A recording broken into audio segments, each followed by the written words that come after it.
Hey, what's up guys? Welcome back to the channel. And if you're new here, my name is Michael, the ChiCityYaker.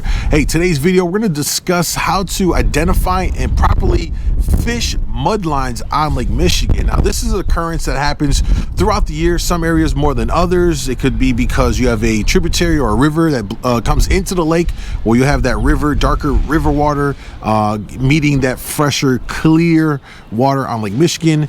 This also happens when we have a lot of rains in the spring and you get that runoff in all that water and soot and gunk gets into the nearshore area. This also happens when we get a strong blow from one side of the lake to the other.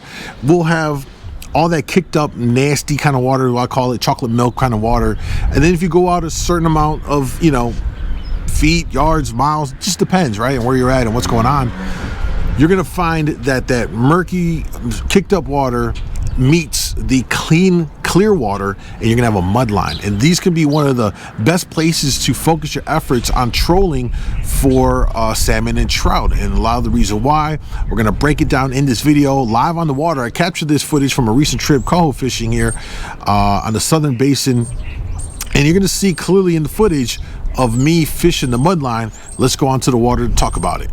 All right, here we got some footage from a recent trip out on the back cam, which really worked out perfectly for this video to kind of break this down. Now, before we talk about how to attack this and how to work the mud lines here, let's kind of first just kind of cover the basics here to understand why these are kind of an important feature on Lake Michigan to focus your efforts on if you come across this in your kayak, right?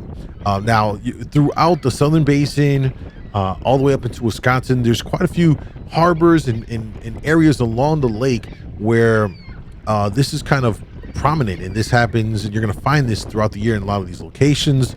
Down in Indiana, you think of Portage, you could think about Racine and Kenosha, in other parts where there's tributaries or rivers that on 95th Street, you got the Calumet that feeds into Lake Michigan. And so a lot of that river water, which is darker water, will push out into Lake Michigan, and you're going to find a lot of these mud lines here. And now the reason why these are good points to focus your efforts on is because a lot of times, say in the season like it is now, this river water, because it's darker, will warm up faster. And in this scenario here, as you're looking here, the river water was at least 5 degrees warmer than the main lake water. Main lake water at the current time of this video or footage that you're looking at right now was roughly 37 to 38, maybe 39 degrees, while that darker, murkier water was already in the 45s and as high as 47. So it was pretty significant of a difference in terms of water temperature. And because of this, you have a lot of the bait fish were in that murkier water, sitting in it. And because of that, where the bait goes, the fish will go. And so a lot of times as we're trolling through it, you can clearly see the bait balls, you see the bait, and you'll see the coho and the trout sitting underneath them, right? Just kind of in that area. Now, that's why you want to, focus your efforts when you do come across a mudline on Lake Michigan, trolling it and trying to see what you can pull out of there.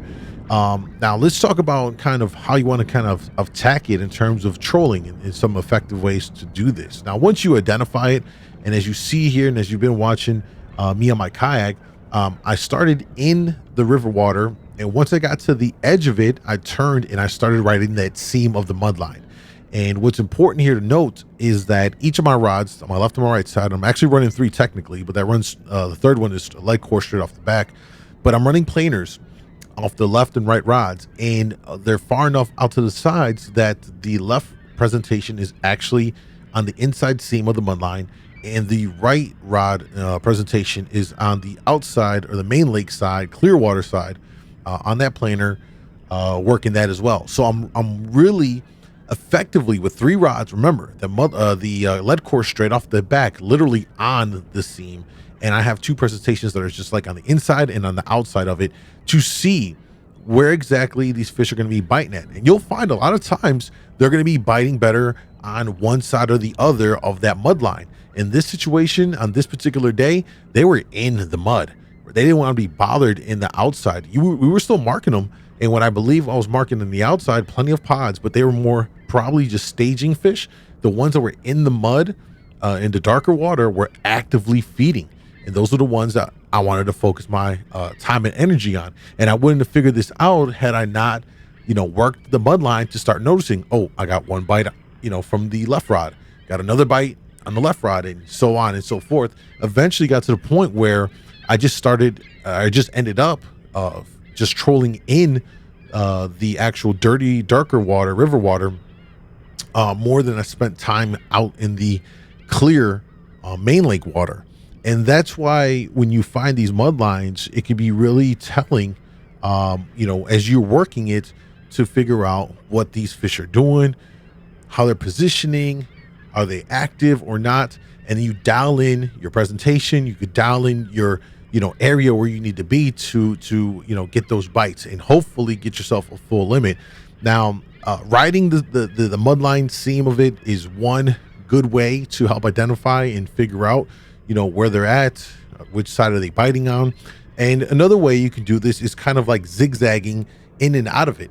So as you saw when the footage first started, I was in that darker, murkier river water, and I went out into the main lake. You can continue going out and then turn around and come back in and out of it. So if that makes sense, you can go in and out of it. Why would you want to do this versus riding the mud line? Well, sometimes the way your bait is coming in and out of that coloration can be a trigger.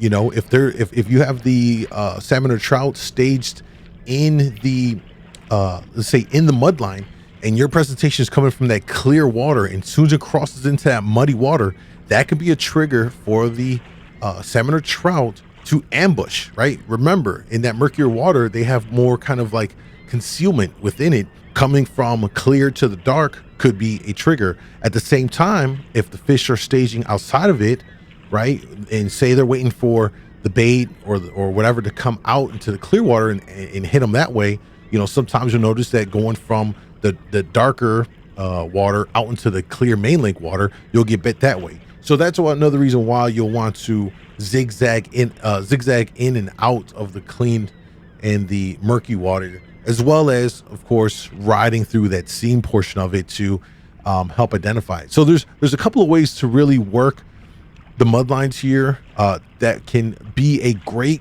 clue and indicator to let you know where the fish are staging at, what they want. Sometimes they can be really particular and they only bite when you present your stuff in one direction. A trip right after this one, same location I was at, I could only get bit when I was going from south to north, within the darker water and then out into the clear water.